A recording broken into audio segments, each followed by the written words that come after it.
Hey grapplers, I'm Brandon Quick and this is Chris Carlino. We are the owners of the American Grappling Federation.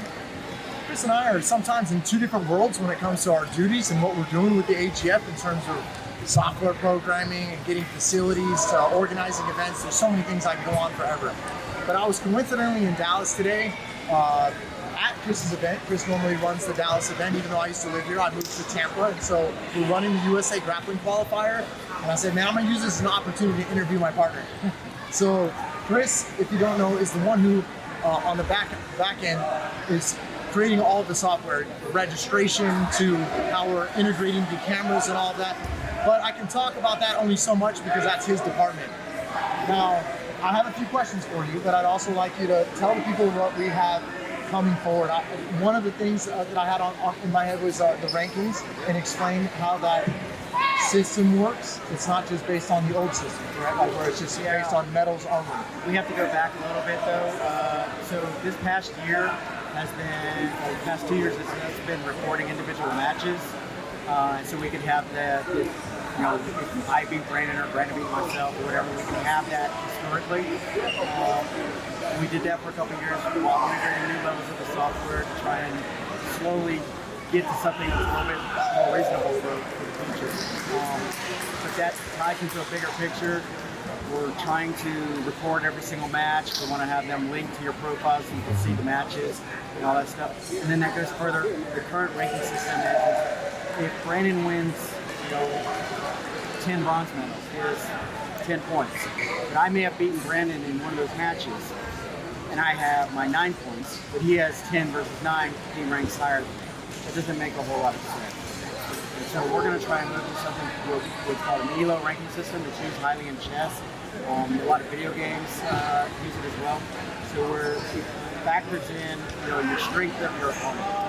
And so what I'm going to be spending a lot of time doing is developing the algorithm, the process doing it, but then it's going to be just feeding a ton of historical data into it to see what kind of results we get and then tweaking it. Question.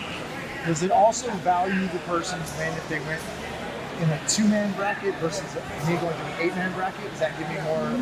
No, not this first iteration. So the first iteration is going to be just you beat me, and then if I go another day and I beat someone else, and stuff like that, I'm not going to sit there and say, okay, he beat me, but then he lost to a white belt. I don't care about that right now. It's just going to be what your strength was, what your ELO ranking was when you beat me, and that's how we're going to process with my ranking. Okay. So we're going to have to. It's going to be a lot of trial and error. We're going to have to figure out how that works out. There's a couple things that I'd like to try and introduce, but we'll have to talk to each other. One of the things is I want to consider using ELO for team points to determine who had the greatest improvement in ELO rankings to see who deserves the team points. Another option would be for us to, I don't know if that's going to work, that's just an idea. Another one is you always have kids that are just like really, really good. And so moving to an ELO ranked system, you're going to have a gray belt that's just beating yellow belts. And the issues of sandbagging is going to come up. I'd like to consider the option of possibly having yellow belt or an ELO ranking of this.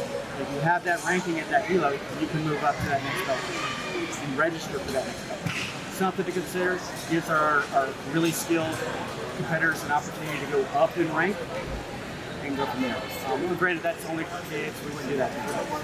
That's something I'd like to consider, or at least talk about. And then see what the numbers show, see if that's even something we want to do.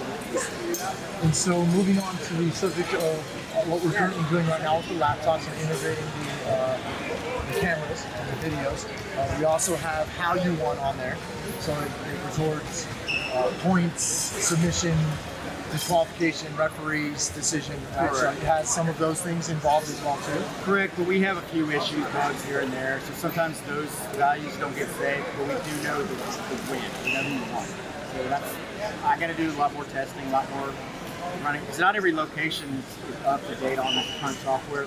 Everything gets tested in my tournaments. I do everything first, and it goes through about 10 tournaments before I push it to another tournament. We have different locations throughout the United States, Scandinavia, and Europe. So that's what he's referring to about his location in Dallas. Yeah, so I do everything's based in Dallas, has all the newest, coolest features. Everyone else is the redheaded stepchild. And the cool shirts and bracelets. Everything new. Everything gets tested in out of the Dallas location. And then as it proves to be successful and we roll it out, it also allows us time to make sure things work. I don't want to push something out and then I got to sit on the phone for, stressing out over bug fixes. So on the day of the tournament, putting out fires. It's super cool things. I mean, that's why I wanted to interview him, because I'm never on camera. Never on camera, but it's also not talked about. Like we make some hype posts here and there, but in reality, Chris and I, especially Chris, doesn't like to talk about things before they come to fruition, just because we hit speed bumps along the way. So, and I bit my tongue before announcing something too soon.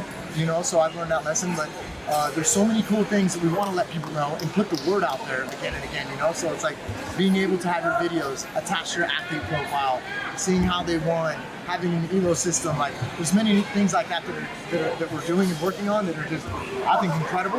And also want to give Chris his props and his dues, because he's the one who's doing all that. That's not me on the background there. That's definitely 100% him.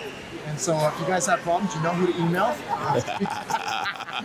But here's a perfect example. There's a young man right there on the podium right now.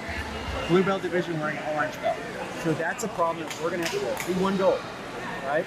That's a problem we're going to fix. Does he have a orange belt elo system ranking, or does he have a blue belt? So that's one of the things that we're going to run across, and we're going to have to try to. Sorry to change the subject, but just wanted to kind of pump it up.